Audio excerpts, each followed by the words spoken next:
Hello student, मैं विकी जिंदल। आज हम डिस्कस करेंगे आइगन वैल्यू डायगोनलाइजेबिलिटी जेसी फॉर्म के बारे में। जब भी हम एग्जाम में आइगन वैल्यू डायगोनलाइजेबिलिटी या जेसी फॉर्म से रिलेटेड क्वेश्चंस करते हैं तो होता क्या है कि हमको मैट्रिक्स दी हुई होती है, तो हम वहां से आइगन वैल्यू और फिर उसके बाद आइगन वैल्यू से कैरेक्टरिस्टिक इक्वेशन बनाने के बाद मिनिमल पॉलिनोमियल फाइंड करते हैं। तो हम कभी डिस्कार्ड करने की कोशिश करते हैं ऑप्शंस को मैच करने के लिए, कभी हम एक मैट्रिक्स ढूंढने की कोशिश करते हैं जो उस कंडीशन को सेटिस्फाई करे। तो ऐसे प्रोसेस में बहुत टाइम चला जाता है, जिससे हम क्वेश्चन में या तो उस क्वेश्चन को स्किप करना पड़ता है हमको, या फिर कभी एक ऑप्शन कम कभी एक ज्यादा, तो इस तरह से हमारा जो क्वेश्चन है वो गलत हो जाता है।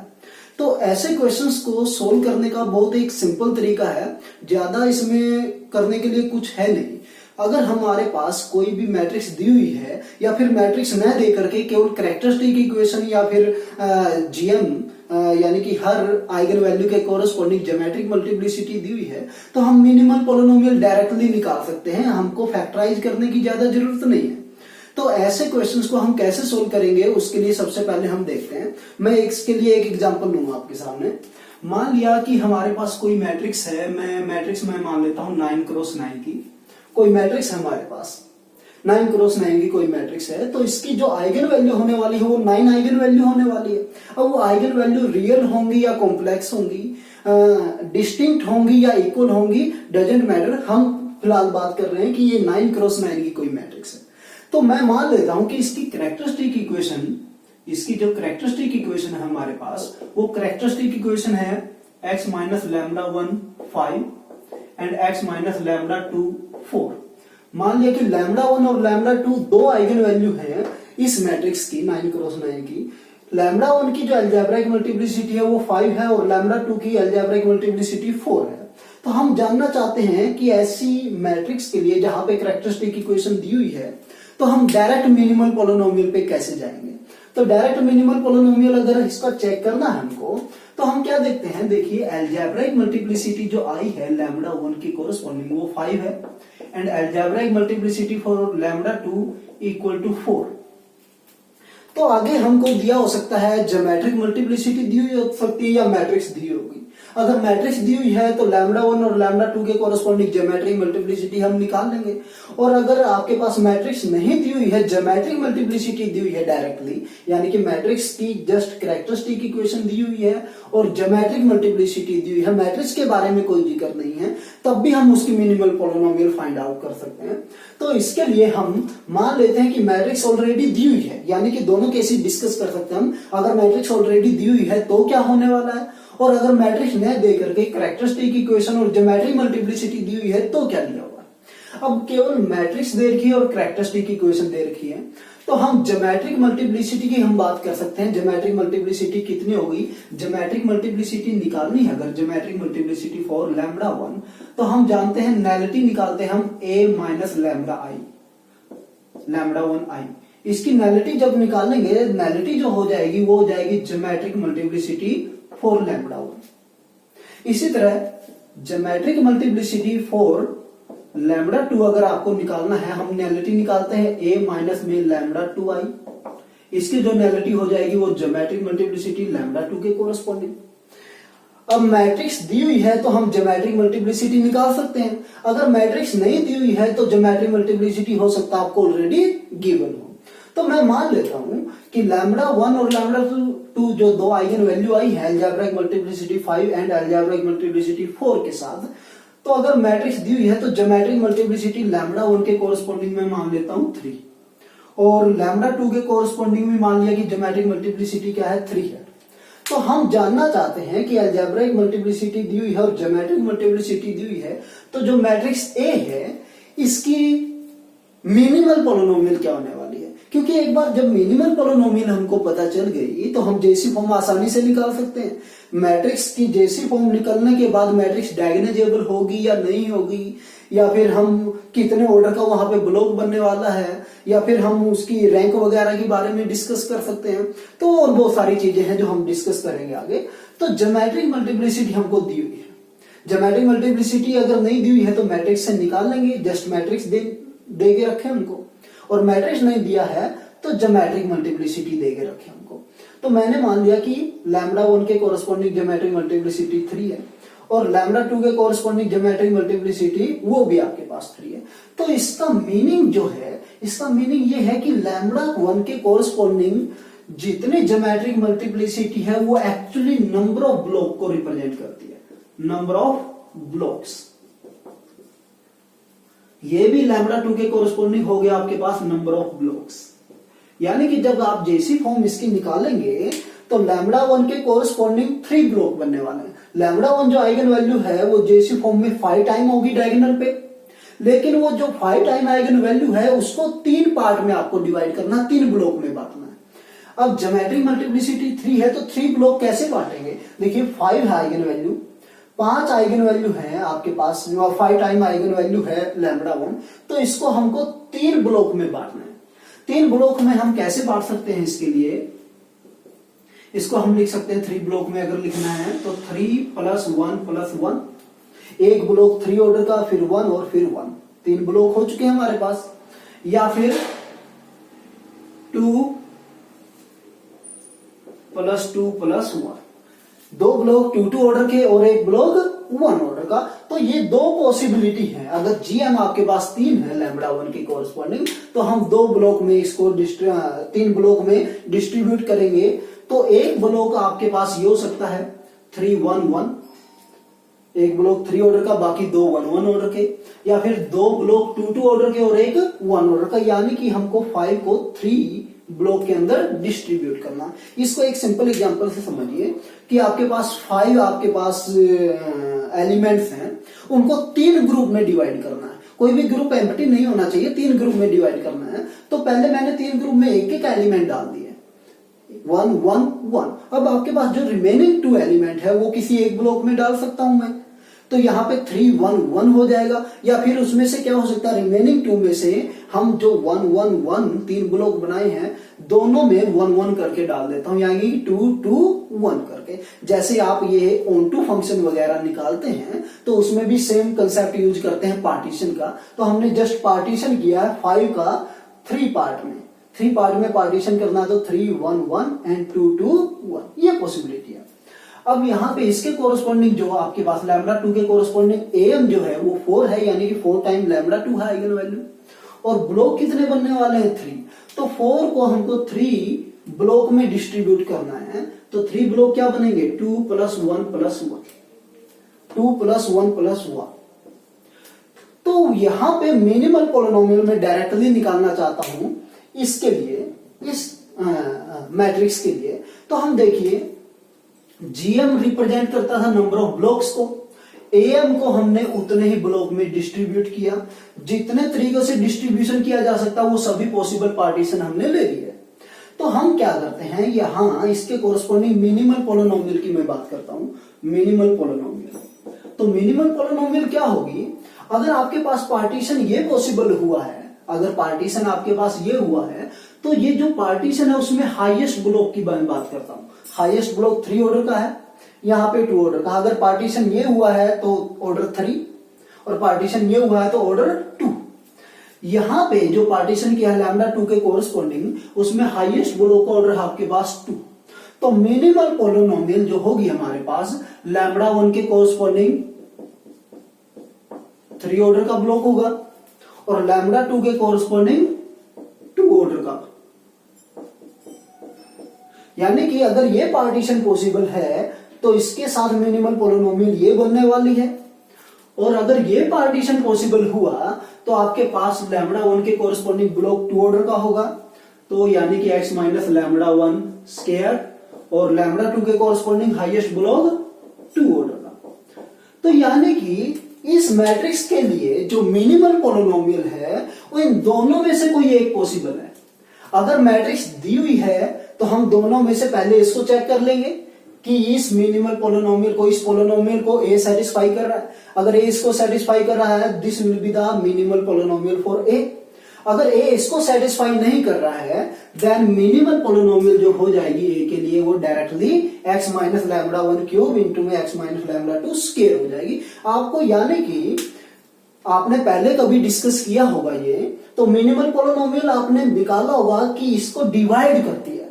तो इसके अगर पॉसिबल फैक्टर निकालने तो पॉसिबल फैक्टर क्या बन सकते हैं, x माइनस लैम्डा 1 इंटू में x minus lambda 2, x minus lambda 1 into में x minus lambda 2 square, x minus lambda 1 into x minus lambda 2 की क्यूब एंड सो ऑन। इस तरह से अगर देखेंगे तो टोटल आपके पास जो कॉम्बिनेशन बनते हैं वो 20 बनते हैं, टोटल कॉम्बिनेशन 20 बनते हैं। लेकिन 20 पोलिनोमियल को हम कैसे चेक करेंगे कौन सी मिनिमल पोलिनोमियल है, तो वो तो बहुत लेंथी प्रोसेस हो जाएगा। तो इसके लिए हमको 20 चेक करने की जरूरत नहीं है।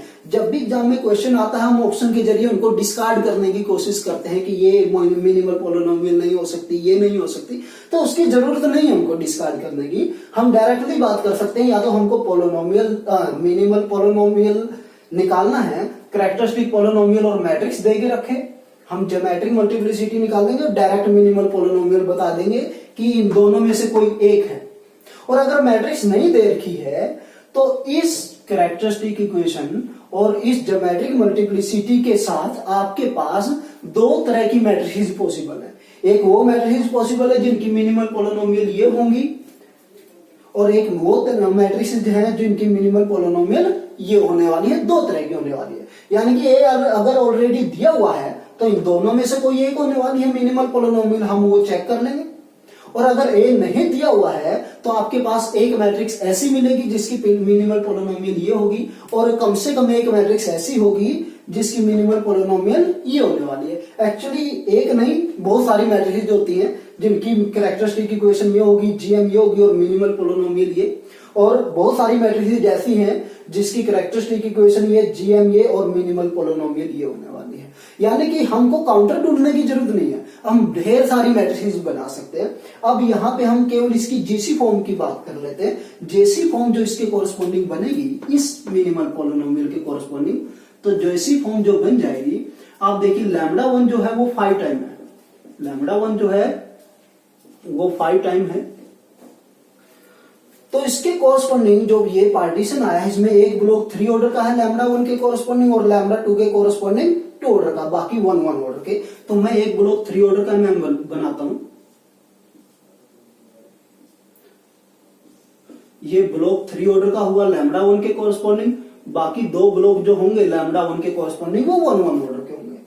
लैम्डा 2 के कोरस्पॉन्डिंग एक ब्लॉक 2 ऑर्डर का होगा, यानी कि मैं इसको थोड़ा सा इधर अगर लिखूं तो लैम्डा 2 के कोरस्पॉन्डिंग एक ब्लॉक 2 ऑर्डर का होगा, और बाकी 2 ब्लॉक जो होंगे 1 ऑर्डर के हो जाएंगे। तो इस तरह से ये हमारे पास कंप्लीट इसको मिला के ये दोनों आपके पास क्या हो जाएगी, ये पूरा ठीक है, जस्ट इसके नीचे ही लिख देंगे हम इसको, ये हो जाएगी हमारे पास जेसी फॉर्म इसके लिए। अब आप देखिए यहाँ पे 1 रखिए, 2 रखिए, 3 रखिए, 4 रखिए, यानी कि नॉन जीरो कुछ भी रखिए आप, नॉन जीरो 1 की जगह 2 रखिए, 3 रखिए, जेसी फॉर्म में 1 ही आप लिखेंगे। अब वो लिखेंगे आप प्रिंसिपल डायगोनल के या फिर बिलो लिखिए, वो आपकी मर्जी है। अगर मैं 1 की जगह 2, 3, 4 ऐसे कुछ रिप्लेस करूं नॉन जीरो, तो मैट्रिक्स जो आएगी वो इसी के सिमिलर आएगी। तो हमको बहुत सारी मैट्रिक्स जैसी मिल जाएंगी जिनकी मिनिमल पोलिनोमियल ये है, जीएम ये दी हुई होंगी और कैरेक्टरिस्टिक इक्वेशन ये।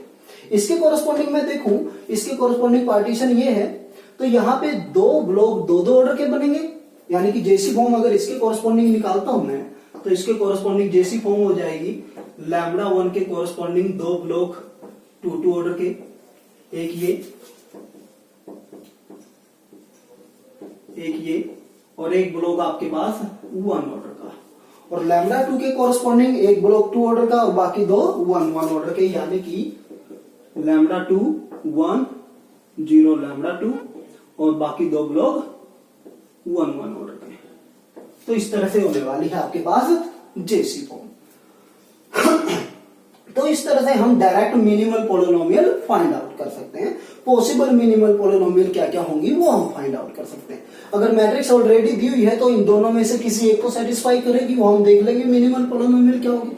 और मैट्रिक्स अगर नहीं दी होगी तो इन दोनों के कोरस्पॉन्डिंग आपको मैट्रिक्स मिलेगी, एक मैट्रिक्स इसके कोरस्पॉन्डिंग भी मिलेगी और एक मैट्रिक्स इसके कोरस्पॉन्डिंग भी मिलेगी। वो जेसी फॉर्म से डायरेक्ट आप ले सकते हैं, यानी कि आपको मैट्रिक्स ढूंढने की जरूरत नहीं। जेसी फॉर्म बनाइए और डायरेक्ट उसी मैट्रिक्स को आप एज ए एग्जाम्पल आप इसमें ले सकते हैं। तो देखिए इससे रिलेटेड कुछ क्वेश्चन देखते हैं जहां पे प्रॉब्लम होती है। इसी तरह अगर आपके पास कैरेक्टरिस्टिक इक्वेशन के साथ मिनिमल पोलिनोमियल दे रखी है तो जीएम भी फाइंड आउट की जा सकती है। अगर हम इसकी बात करता हूं, मैं एक एग्जांपल लूंगा।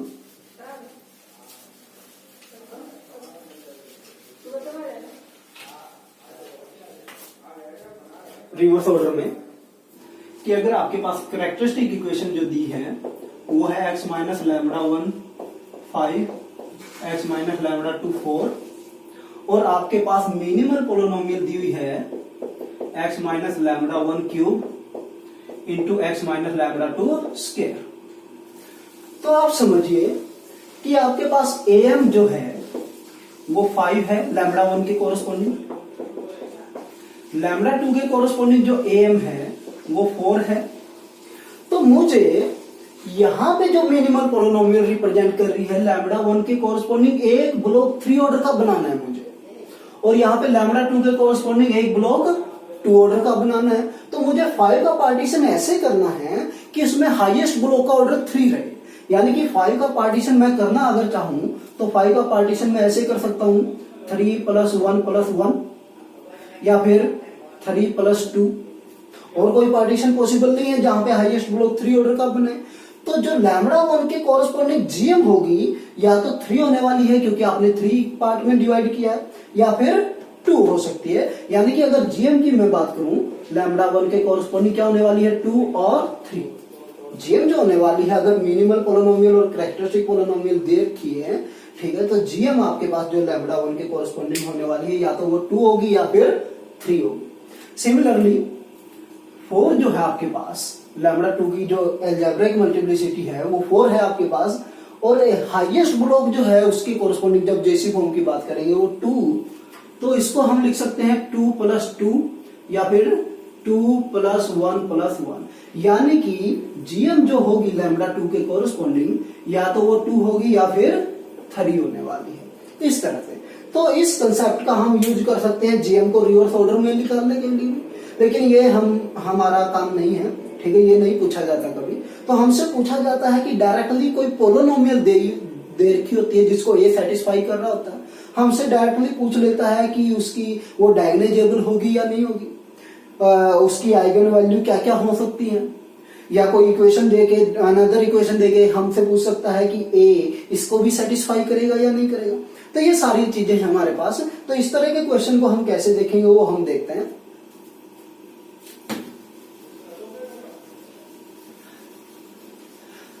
हम जानते हैं कि अगर कोई मैट्रिक्स डायगोनाइजेबल है, मैं फील्ड का डिस्कशन नहीं कर रहा हूं यहाँ पे, तो अगर कोई मैट्रिक्स डायगोनाइजेबल है तो उसकी जो मिनिमल पोलिनोमियल होती है उसकी एएम और जीएम सेम होती है। एएम और जीएम जब सेम होती है, यानी कि अगर आपके पास मान लिया कि यही कैरेक्टरिस्टिक इक्वेशन थी x minus lambda 1 5, x minus lambda 2 4, am आपके पास लैम्बडा 1 के कोरस्पॉन्डिंग 5 है, लैम्बडा 2 के कोरस्पॉन्डिंग एएम जो है आपके पास 4 है। अगर जीएम लैम्बडा 1 के कोरस्पॉन्डिंग 5 हो जाए और जीएम लैम्बडा 2 के कोरस्पॉन्डिंग 4 हो जाए आपके पास, तो यानी कि एएम इक्वल टू जीएम, तो उस केस में क्या होगा, मैंने बताया था ये रिप्रेजेंट करता नंबर ऑफ ब्लॉक्स को। तो नंबर ऑफ ब्लॉक कितने बनेंगे 5, यानी कि 5 आइगन वैल्यू है लैम्बडा 1, उनको क्या है 5 ब्लॉक में डिस्ट्रीब्यूट करना। तो 5 ब्लॉक में कैसे करेंगे 1 + 1 + 1 + 1 + 1, ये हो गया। जीएम जो है लैम्बडा 2 के कोरस्पॉन्डिंग एएम भी 4 जीएम भी 4, यानी कि 4 को हमको 4 ब्लॉक में डिवाइड करना है। तो ये हुआ हमारे पास ये। तो हाईएस्ट ब्लॉक जो हो रहा है यहाँ पे 1 ऑर्डर का हो रहा है, तो मिनिमल पोलिनोमियल जो होगी वो हो जाएगी x माइनस लैम्बडा 1 इंटू में x माइनस लैम्बडा 2। यानी कि अगर कोई मैट्रिक्स डायगोनाइजेबल है तो उसकी एएम इक्वल टू जीएम होती है, एएम जीएम होती है हर आइगन वैल्यू के लिए, या दूसरी वर्डिंग में कहिए कि उसकी जो मिनिमल पोलिनोमियल होती है वो लीनियर फैक्टर में होती है, वो लीनियर फैक्टर का प्रोडक्ट होती है।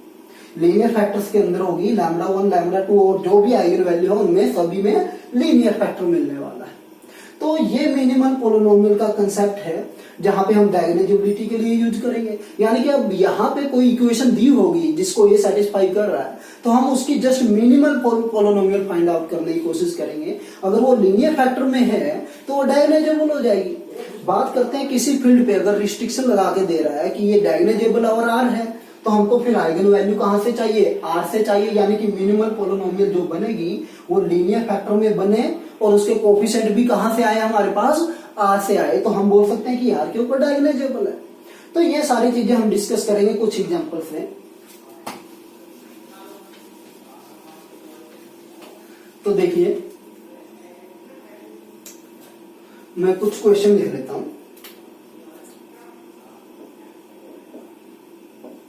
If A B A 4x4 matrix with real entries such that a cube minus 4a square plus 5a minus 2i equal to 0 and nullity of a minus lambda I equal to 3। अगर nullity a minus lambda I की 3 है तो lambda eigen value होगी और उसकी geometric multiplicity आपके पास 3 दे रखी है।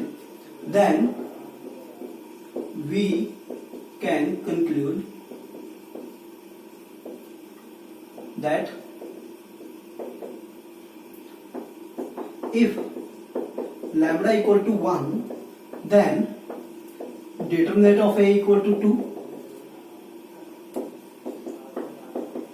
if lambda equal to 2 then determinant of a equal to 8, if lambda equal to 1 then a is diagonalizable,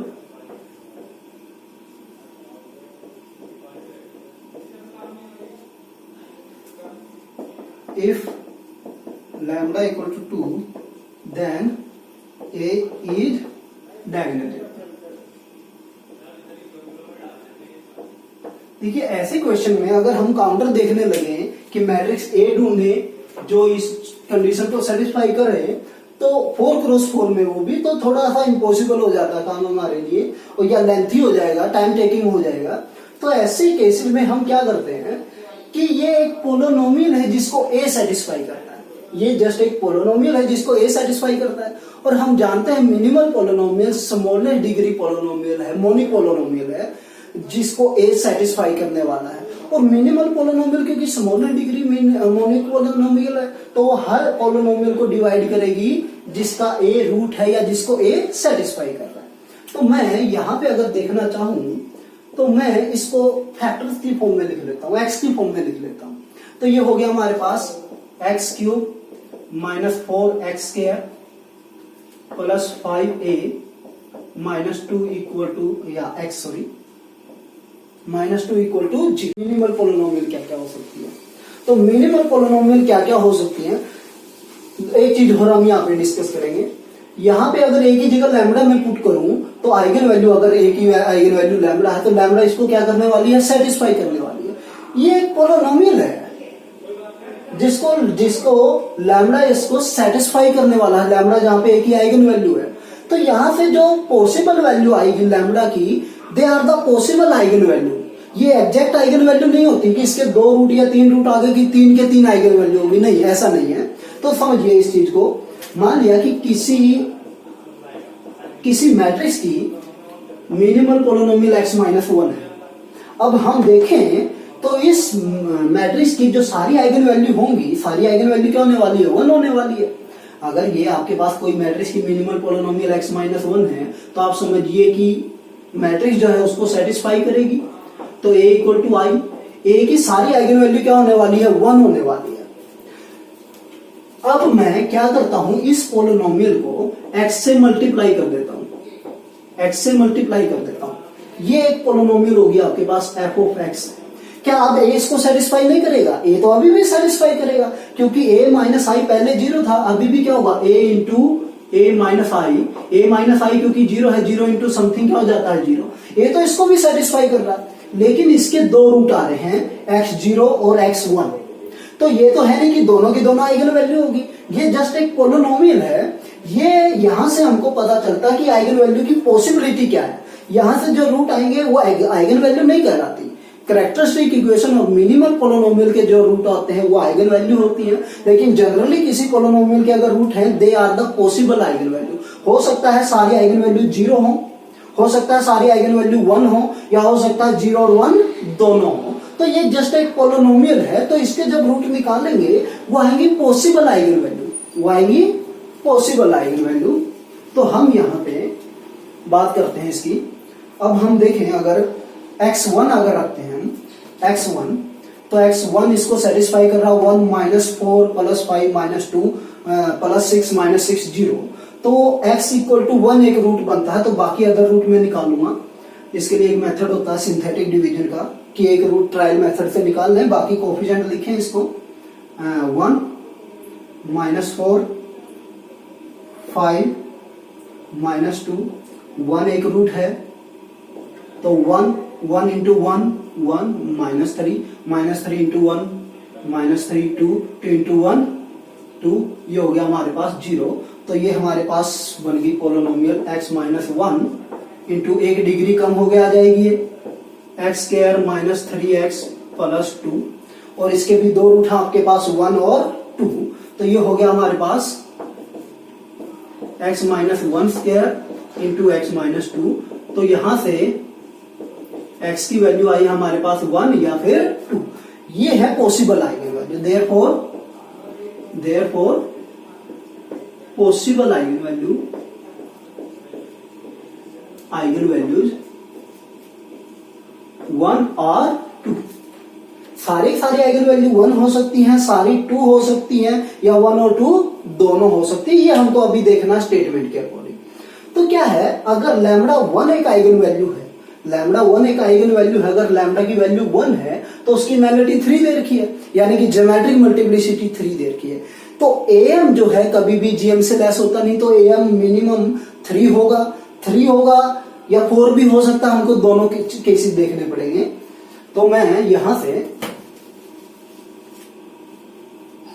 if मैं दो केस बनाता हूं, इफ λ = 1, अगर लैम्डा की वैल्यू क्या है आपके पास 1 है, gm कितना है, gm λ1 के लिए आपके पास 3 दे रखा है।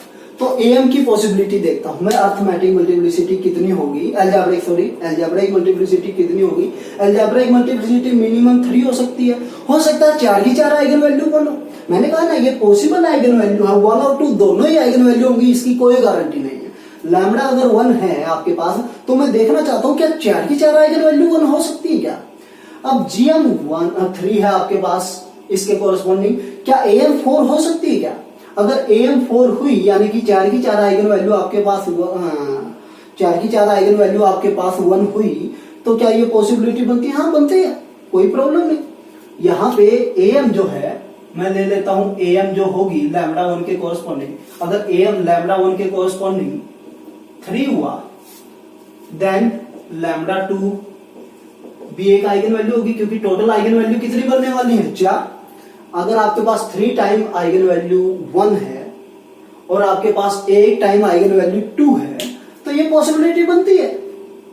या दूसरी पॉसिबिलिटी बनती है, अदर केस सेकंड की मैं बात करता हूं, या फिर और λ1 के कोरस्पॉन्डिंग ही gm दिया हुआ है 3, am अगर आपके पास क्या हुआ λ1 के कोरस्पॉन्डिंग 4 हो गया, तो λ2 जो है वो आइगन λ जो ये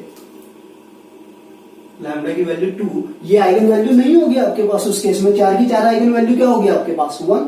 तो इस केस में और दोनों केस में मैं क्या बना के देखता हूं, मिनिमल पोलिनोमियल बना के देखता हूं। तो मिनिमल पोलिनोमियल क्या होगी, आप देखिए ये पोलिनोमियल है, ठीक है, ये हमने जस्ट बताने के लिए किया है, ये पोलिनोमियल है। तो मिनिमल पोलिनोमियल क्या करती है, इसको डिवाइड करती है। ये जस्ट एक पोलिनोमियल है जिसको ए सेटिस्फाई करता है, तो मिनिमल पोलिनोमियल इसको डिवाइड करती है। तो मिनिमल पोलिनोमियल क्या हो सकती थी, पॉसिबल मिनिमल पोलिनोमियल जो हो सकती थी इसकी, वो हो सकती थी x - 1 और x - 1 इंटू x - 2 और x - 1 स्क्वायर, या फिर x माइनस टू या फिर x minus one square into x minus two, ये जब आप निकालते हैं तो मैं देखना चाहता हूं एग्जैक्टली इसमें से मिनिमल पोलिनोमियल कौन कौन सी पॉसिबल है, कौन सी पॉसिबल है कौन सी नहीं है आपके पास, वो सारी चीजें देखना चाहता हूं। अगर आपके पास सारी आइगन वैल्यू, क्योंकि सारी आइगन वैल्यू अगर 1 हुई, सारी आइगन वैल्यू 1 हुई तो GM3 है, GM3 है यानी कि 4 को 3 पार्ट में बांटना है, तो आपके पास ये 2 + 1 + 1 ये होगा। तो मिनिमल पोलिनोमियल इसके कॉरेस्पॉन्डिंग जो बनेगी वो बनेगी x माइनस 1 का स्क्वायर, x माइनस 1 का स्क्वायर। तो डिटरमिनेंट इस केस में हो जाएगा 1, but matrix is not diagonalisable. अगर आपके पास लैम्डा 1 के लिए GM 3 है, AM अगर 4 है, तो पार्टीशन इस तरह से होगा, मिनिमल पोलिनोमियल बनेगी x माइनस 1 स्क्वायर, जो कि लीनियर फैक्टर में नहीं है।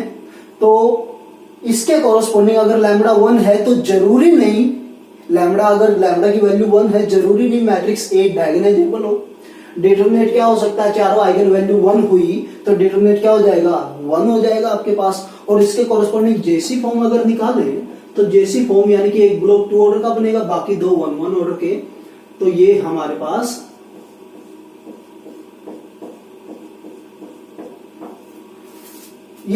जेसी फॉर्म बनेगी। तो इस मैट्रिक्स को जैसे इसमें पुट करके देखेंगे आप, इसको सेटिस्फाई करेगी, जरूर सेटिस्फाई करेगी। तो यानी कि आपके पास जो मैट्रिक्स है ये हो सकती है। अगर ये हुई तो उस केस में डिटरमिनेंट क्या होगा, 1 होगा। उस केस में डिटरमिनेंट होगा आपके पास 1, मैट्रिक्स नॉट डायगोनलाइजेबल। ये कह रहा है कि अगर लैम्डा 1 है डिटरमिनेंट A का 2 होगा, ऐसा तो जरूरी नहीं। और ये कहें कि लैम्डा अगर 1 है तो डिटरमिनेंट 1 होगा, इसके लिए भी हम बात कर लेते हैं। इस पे चलते हैं हम। अगर लैम्डा 1 के कोरेस्पॉन्डिंग GM आपके पास 3 है और AM भी 3 है, इन दैट केस आपके पास AM GM इक्वल हो गई। तो मिनिमल पोलिनोमियल इस केस में बनेगी आपके पास AM GM के इक्वल, यानी कि 3 इक्वल पार्ट में बांटना है आपको, 3 पार्ट में बांटना है AM को, तो 1 1 1। तो मिनिमल पोलिनोमियल बनेगी x minus 1 into x minus 2। इस केस में देखिए 3 बार आइगन वैल्यू 1 है और 1 बार आइगन वैल्यू आपके पास 2 है, तो डिटरमिनेंट क्या होने वाला है, 2। तो ये नहीं है कि डिटरमिनेंट अगर लैम्डा 1 है तो डिटरमिनेंट 2 नहीं होगा, डिटरमिनेंट 2 हो भी सकता है और डिटरमिनेंट 1 भी हो सकता है। लैम्डा अगर 1 है तो A डायगोनलाइजेबल हो भी सकती है, क्योंकि ये लीनियर फैक्टर में है, तो इसके कोरेस्पॉन्डिंग ये डायगोनलाइजेबल बन रही है। लेकिन इसके कोरेस्पॉन्डिंग अगर ये पॉसिबिलिटी बनी तो डायगोनलाइजेबल नहीं है। तो अगर हम बोले कि लैम्डा 1 है तो डिटरमिनेंट 1 होगा, ये कहना भी सही नहीं है, उसको हम उसकी बात करेंगे जहां पे डिटरमिनेंट 2 है। ये कहेगा कि अगर ये डायगोनलाइजेबल नहीं है लैम्डा 1 के कोरेस्पॉन्डिंग, तो हम इस केस की बात करेंगे। आप ये मैट्रिक्स जब बनाएंगे जेसी फॉर्म, इसके कोरेस्पॉन्डिंग ये हो जाएगी 1 0 0 0 0 1 0 0 0 0 1 0 0 0 0 2, क्योंकि AM GM के इक्वल है। तो ये मैट्रिक्स भी इसको सेटिस्फाई कर रही है।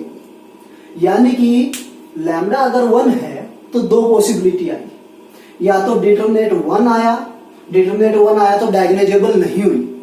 अगर लैम्डा 1 है तो डिटरमिनेंट क्या आया, 1 अगर आया है तो डायगोनलाइजेबल नहीं है। और लैम्डा 1 के कॉरेस्पॉन्डिंग डिटरमिनेंट 2 जब आया है तो वो डायगोनलाइजेबल है। तो ये हम, यानी कि इसको केवल 4 ऑप्शन की बात नहीं, बहुत सारे ऑप्शन हम डिस्कस कर सकते हैं। यानी कि लैम्डा 1 के कॉरेस्पॉन्डिंग ये 2 जेसी फॉर्म पॉसिबल है, 2 मैट्रिक्स पॉसिबल हैं इस तरह की, जो एक मैट्रिक्स इसके सिमिलर और एक मैट्रिक्स इसके सिमिलर, दोनों ही इसको सेटिस्फाई कर रही होंगी। तो ये हमारे पास गलत हुआ। अगर लैम्डा की वैल्यू, ये लैम्डा 1 के कोरेस्पॉन्डिंग कह रहा है कि A इज डायगोनलाइजेबल, इस केस को लेके हम बात करें तो A इज नॉट डायगोनलाइजेबल। ये कहे कि लैम्डा 1 है then A is not diagonalizable, तो हम इस केस की बात कर सकते हैं जहां पे ये डायगोनलाइजेबल है। बात करते हैं लैम्डा 2 के कोरेस्पॉन्डिंग।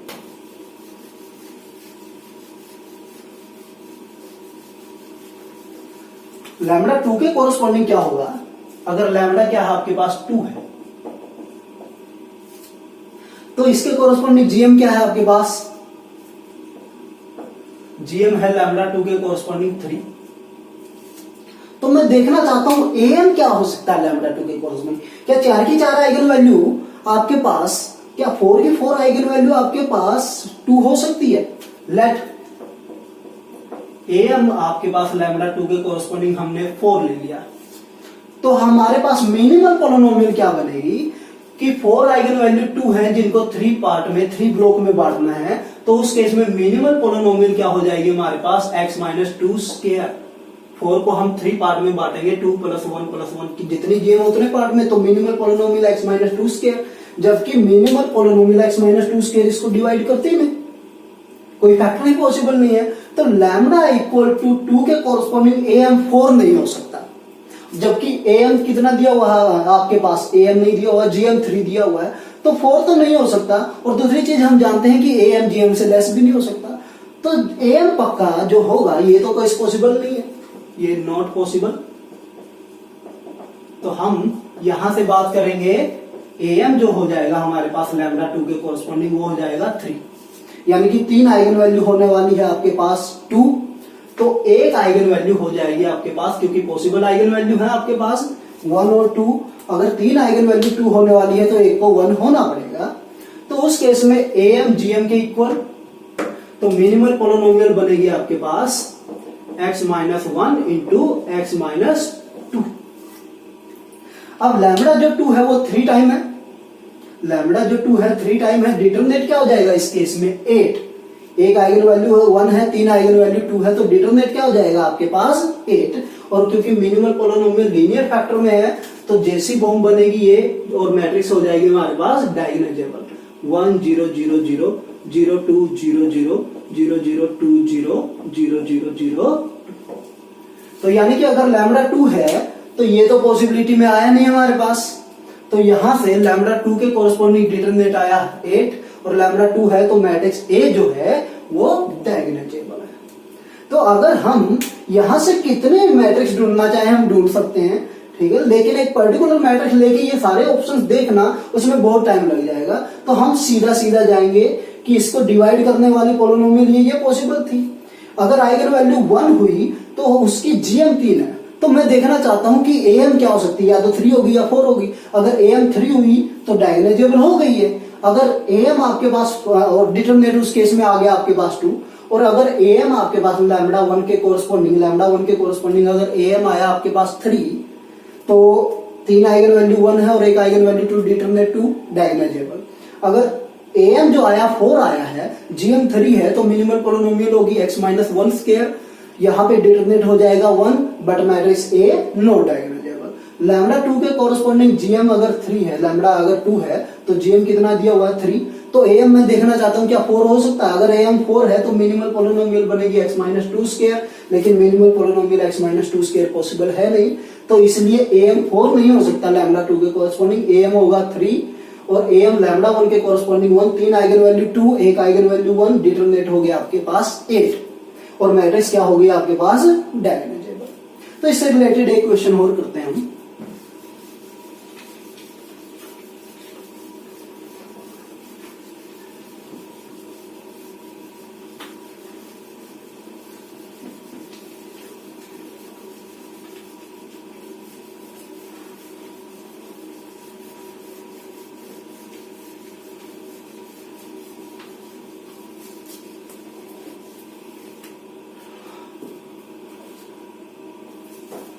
तो देखिए, late A belong to M20 over R such that A7 equal to 0, then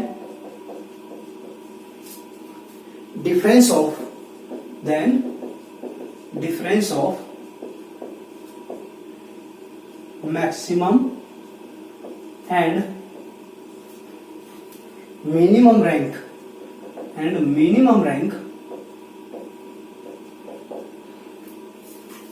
of A is 19, B 18, C 17 and D 16। ये हमारे पास कोई क्वेश्चन है।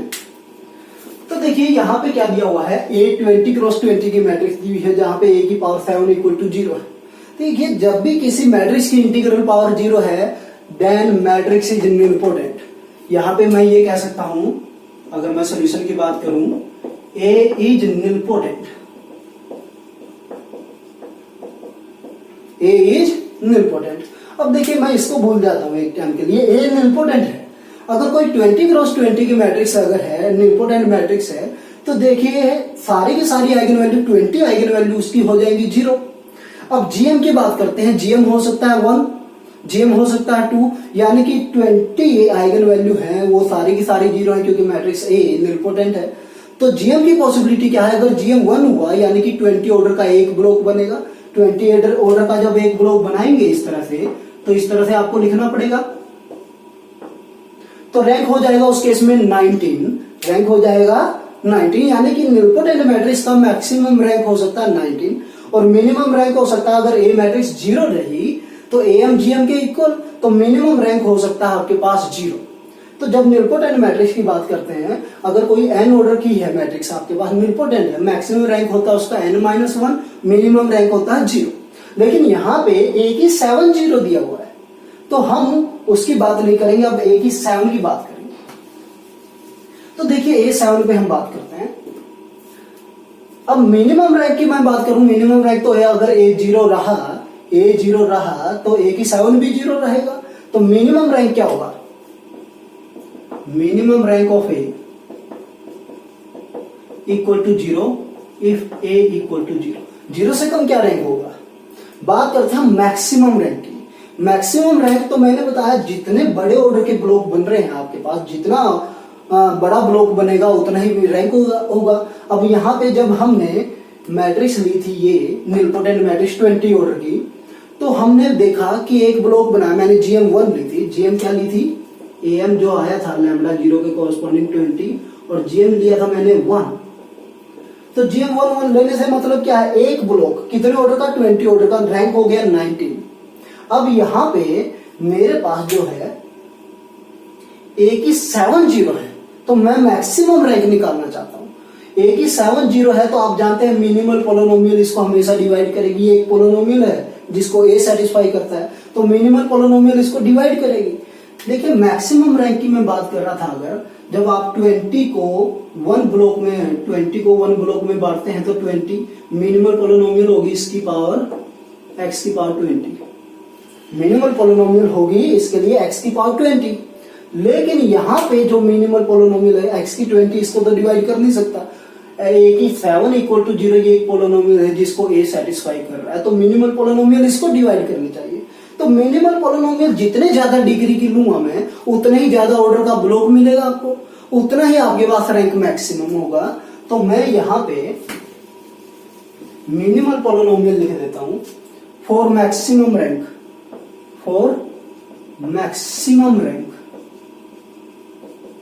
of A, minimal polynomial of A should be x की power 7। अगर minimal polynomial x की power 20 है तो rank आपके पास उसका 19 हो जाता है। और यहाँ पे क्योंकि मिनिमल पोलिनोमियल इसको डिवाइड करने वाली है, तो आप मिनिमल पोलिनोमियल क्या ले सकते हैं, x की पावर 7 ले सकते हैं, x की पावर 7। तो यानी कि 20 आइगन वैल्यू है जिसमें एक ब्लॉक 7 ऑर्डर का है। तो 20 को हमको इस तरह से पार्टीशन करना, रैंक में मैक्सिमम निकालना चाहता हूं। 20 का पार्टीशन इस तरह से करना है कि हाईएस्ट ब्लॉक का ऑर्डर कितना रहे, 7 रहे। यानी कि 20 को मैंने डिवाइड किया किसमें, 7 ऑर्डर के जितने ज्यादा ब्लॉक बनाऊंगा मैं, रैंक उतना ही ज्यादा होता चला जाएगा। 7 + 7, क्या तीसरा 7 का पॉसिबल है, नहीं है, तो वो हमारे पास हो गया 6 ऑर्डर का।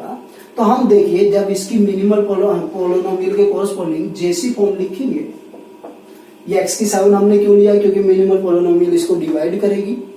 तो मिनिमल पोलिनोमियल जितनी कम डिग्री की होगी, x अगर हुई तो रैंक 0, x² हुई, मान लिया कि आपके पास 2 ऑर्डर के ब्लॉक बन रहे हैं, तो आप 20 में 2 ऑर्डर के ब्लॉक बनाएंगे तो रैंक 10। 3 ऑर्डर के ब्लॉक बना रहे हैं तो रैंक आपके पास थोड़ा और इंक्रीज होगा, आपके पास वो हो जाएगा 3 ऑर्डर के आप क्या बना सकते हैं, 3 ऑर्डर के आप 6 ब्लॉक एक 2 ऑर्डर का बना सकते हैं। तो उस केस में रैंक हो जाएगा हमारे पास 13। तो यहाँ पे हम मैक्सिमम जितना ऑर्डर बढ़ाते चले जा रहे हैं मिनिमल पोलिनोमियल का, रैंक उतना ही बढ़ता चला जा रहा है। तो इसलिए मैंने मैक्सिमम ही कंसीडर किया है मैक्सिमम रैंक के लिए। तो ये 7, 7 एंड 6, तो जैसी फॉर्म जो हो जाएगी इसमें क्या होगा, एक ब्लॉक 7 ऑर्डर का होगा, इस तरह से 7 ऑर्डर का। जब 7 क्रॉस 7 का लूंगा मैं, रैंक क्या होने वाला है इसका 6, रैंक होने वाला है इसका 6। डायगोनल पे सारे 0 और सुपर डायगोनल पे 1, रैंक होने वाला है 6। फिर से 7 क्रॉस 7 का बनेगा, उसका भी रैंक 6, और फिर बनेगा आपके पास 6 क्रॉस 6 ऑर्डर का ब्लॉक, ये 7 क्रॉस 7 का, ये 6 क्रॉस 6 ऑर्डर का ब्लॉक, जिसके डायगोनल पे होंगे 0 और सुपर डायगोनल पे होंगे 1, इसका रैंक हो जाएगा 5। तो मैक्सिमम जो रैंक होगा, मैक्सिमम रैंक ऑफ ए वो हो जाएगा हमारे पास 6 + 6 + 5 यानी कि 17। तो मैक्सिमम रैंक 17 और मिनिमम रैंक 0, तो मैक्सिमम और मिनिमम के बीच का डिफरेंस जो हुआ हमारे पास वो हो गया 17। तो इस तरह के क्वेश्चन को हम मिनिमल पोलिनोमियल की मदद से बड़े आराम से कर सकते हैं। बस जस्ट हमको फाइंड आउट करना कि मिनिमल पोलिनोमियल क्या होगी। अगर आपके पास मैट्रिक्स ऑलरेडी दे रखी है, कैरेक्टरिस्टिक इक्वेशन और जीएम निकाल के हम direct minimal polynomial find out कर सकते हैं। अगर मैट्रिक्स नहीं दे रखी है, केवल आपके पास कैरेक्टरिस्टिक इक्वेशन और जीएम दे रखी है, तो भी मिनिमल पोलिनोमियल की पॉसिबिलिटी निकाल सकते हैं। क्या क्या हो सकती है, यानी कि देखिए जब भी क्वेश्चन फ्रेम होगा, कभी कैरेक्टरिस्टिक इक्वेशन और जीएम देके कुछ ऐसे पूछ लिया जाएगा,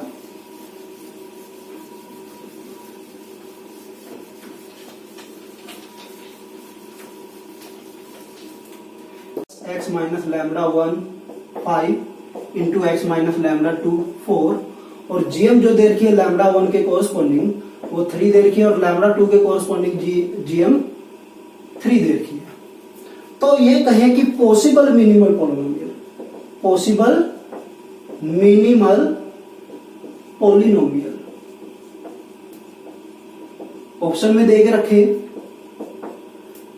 x - λ1 इंटू x - λ2, दूसरा दे के रखे x - λ1 square into x - λ2 square, तीसरा आपके पास x - λ1 क्यूब इंटू में x - λ2 स्क्वायर, और d x - λ1 क्यूब इंटू में x - λ2 क्यूब।